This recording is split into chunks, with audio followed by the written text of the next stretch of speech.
Since graduating college, you had a very successful career in business. And you've also had a very successful second career as a youth head coach. What things did you learn from your high school days from Coach Fracassa that has made you a better business person, a better family person, a better coach? Yeah. In your Well, I think, a couple things I take away from Coach Fracassa is, and this is a little different maybe than everybody else's perspective, but I just think of him as a pretty religious guy. And, we used to go to Mass 2 times a week during the season. And I remember, before games, it wasn't just him talking to us and things. And we, of course, would say our prayers as a team, being a Catholic team and everything. But I just remember those times before games, he had some quiet time, and he really encouraged you to go down to the chapel and pray. And I just always felt he had a great relationship with God. And I thought that was a guy when I was growing up that looked at, of course, my dad, my own father and my mom and parents, and they were successful. And I looked at him as another guy. Maybe he didn't make the most money in the world, but he was doing something he really loved, and he was such a devout guy. So I really take a lot of those things, and I think those are really important values to impart on young people, and as he imparted on me, along with people that I look up to in my life, namely my mom and dad. But that was one thing that really hit me about him, and I thought that it was one of those things that you really had to keep in the forefront of your life. And it, sometimes in business and things, you get really bogged down with the problems of the day, and even being a parent, and you forget the spiritual side of your life a little bit. And I always thought he did a great job as keeping that in the forefront as something that was really going to help you out in your life. So, just his discipline, the little mottos. Our motto for our team was, a little extra effort is the difference between good and great, and it was what he got from Biggie Munn when he was at Michigan State. And those little things, that's such a true statement. If you try a little bit harder, you can't just be good. You can really achieve something outstanding, something great. And that's just a microcosm of it. But the discipline that you have to have if you really want to, do a great job, you got to get up.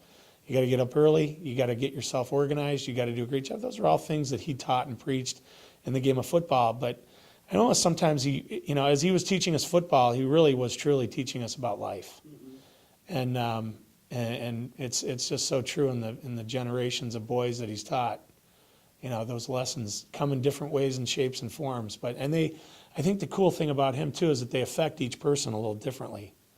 And it depends on how you were brought up. But he had a great way about him. And I think one of the other great things about him that I learned as being a leader in business or in my life is that, that he always had a great way of making you feel special, and even as a manager, when I've managed, hundreds of people and then managed a couple people in my life, and I looked at his role as a leader and, noticing the little minute things sometimes that people do right make a huge difference, and, a compliment can go very far.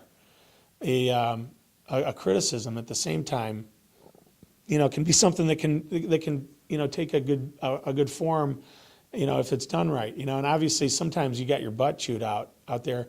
Sometimes it'd be, you knew you made a mistake and he knew it. He knew you were feeling bad. You were probably beating yourself up worse than anybody else could. Sometimes he just put his arm around you, Those are nice little lessons to learn as you go on in life, that not everybody has to, have their themselves yelled at, or sometimes it's a compliment, but those little minute manager type of things that he used to do, I think he was ahead of his time in that stuff. Well, and it wasn't just one style. He wasn't right. just a screamer. No. And I think actually wasn't his style. He knew each player individually, and he knew that this player may be motivated by a pat on the back. This other player, you just need to right. give them a kick in the butt right. to reach their potential.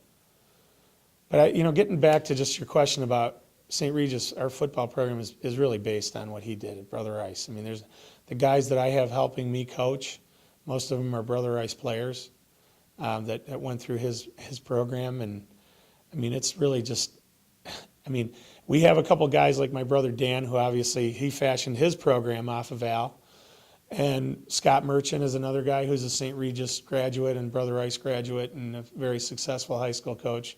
Same things, and you can take little things from those guys, but really the base is him.